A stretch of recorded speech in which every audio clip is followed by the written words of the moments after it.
আজকে রাতের খাবার হিসেবে খাওয়ার জন্য নিয়ে আসলাম হোটেল থেকে গরম গরম পরোটা। তো গাইস, এখন বাজে সন্ধ্যা 7:30 আর এখন রুম থেকে বের হয়ে যাব হোটেলে, কারণ অনেকদিন যাবত রাত্রেবেলা পরোটা খাওয়া হয় না। এটা হচ্ছে আমার রুমের পাশের গলি। এখান থেকে সামনে গিয়ে বামে গেলেই বাংলাদেশি হোটেল, যেখানে আমাদের বাংলাদেশি সব ধরনের খাবার পাওয়া যায়। এটা হচ্ছে মদিনা হোটেল, যেখান থেকে আমি প্রতিদিন সকালে নাস্তা নিয়ে ডিউটিতে যাই।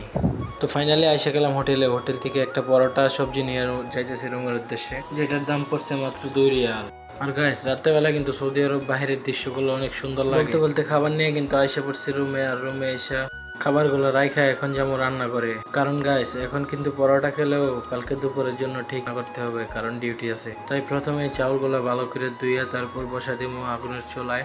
এদিকে চাউলগুলো ভালো করে ধুইয়া তারপর বসা দিলাম চুলার মধ্যে। ভাত রান্না হতে থাকুক, চলো ওদিকে খাবারটা আগে খায় নেই, কারণ ঠান্ডা হয়ে যাবে না হলে। আজকে রাতের খাবার হিসেবে আছে পরোটা এবং সবজি সহ সাথে রান্না করা ডাল, যেটা আমি নিজ হাতে রান্না করছি।